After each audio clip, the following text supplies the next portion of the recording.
Hey guys, how you going? Hope you're all doing very well. This evening I'm going to be doing another movie review for you all, so hopefully you find this one interesting. This movie is a drama/thriller from Spain, Spanish language English subs, released in the year 2019, directed by Paco Plaza, and this film is called Eye for an Eye.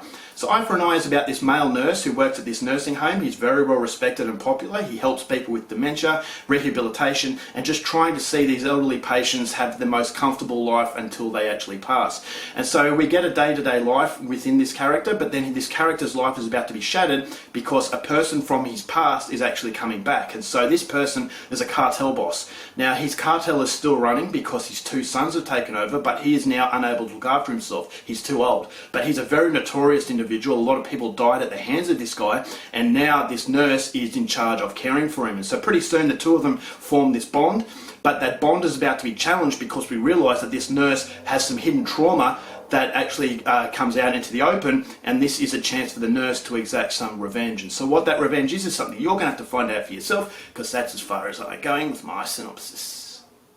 Now my thoughts on Eye for an Eye. This movie is definitely an indication of how good Paco Plaza is as a director. Now, Paco Plaza made a name for himself along with Jaime Balaguerro in the first two Rec films. The first two Rec films, the best found footage horror films you'll ever see. They're absolute masterpieces in horror. They're breakneck speed, they're high impact, and it's absolutely terrifying. But since Rec 2, the two of these directors actually branched off on their own. They made Rec 3 and Rec 4, and they weren't quite as good as the first two, so it was an indication that these two directors work better with each other. But now that they've broken off and making their separate films, I'm still very interested to see what they produce. And they haven't produced anything up to the Rec standard, but they're very, very interesting. And so Jaime Balaguerro is the other director, so he's made movies that are hit and miss, and Paco Plaza, I would say, his consistency is a little bit more in tune, and so I definitely feel as though he is the one that is making the more memorable experiences. And so Luis Tosa is the main character in this movie. He's a fantastic actor. He actually worked in Jaime Balaguerro's Sleep Tight. That was a film that had its issues, but it was still very interesting, and he delivered a really good performance. And so coming with Paco Plaza, I thought, is Paco Plaza going to produce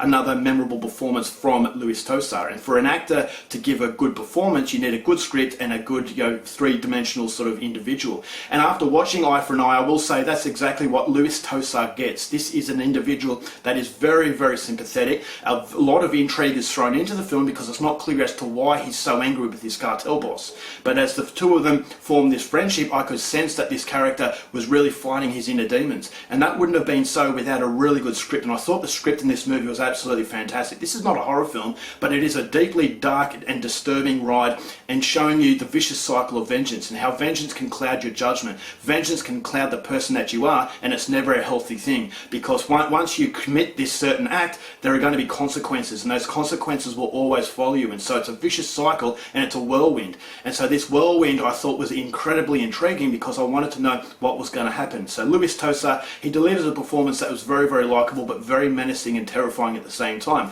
I thought the cartel boss was absolutely fantastic. He did horrible things in the past, and now his two sons, who are vicious criminals, are taking over their operations. And so when the two sons come in to visit the father, they're threatening the nurse, saying that they better make him better because he actually has to come back home. But then you get a glimpse into what this cartel boss is all about, and you start to sympathise for his situation.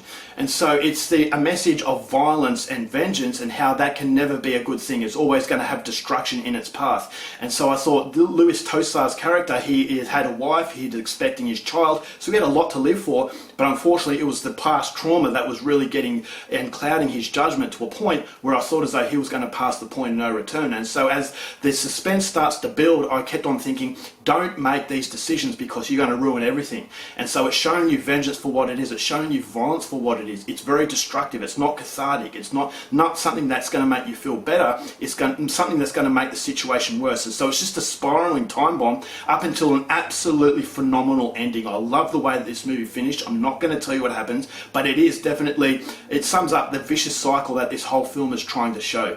That vengeance is a very, very dark thing, and you're not going to feel better after actually exacting that vengeance.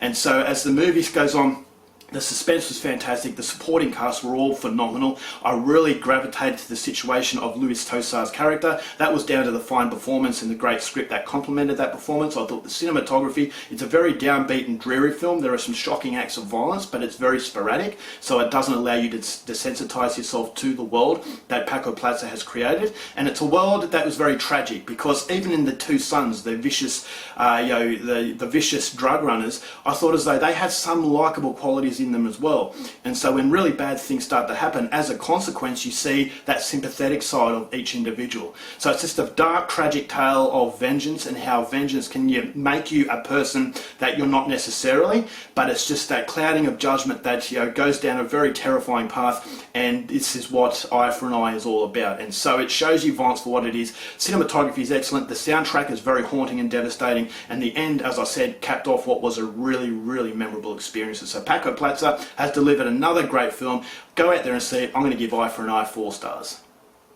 Alright guys, that's it for my review. Hope you enjoyed it. Till next time, keep watching movies, and I'll see you later.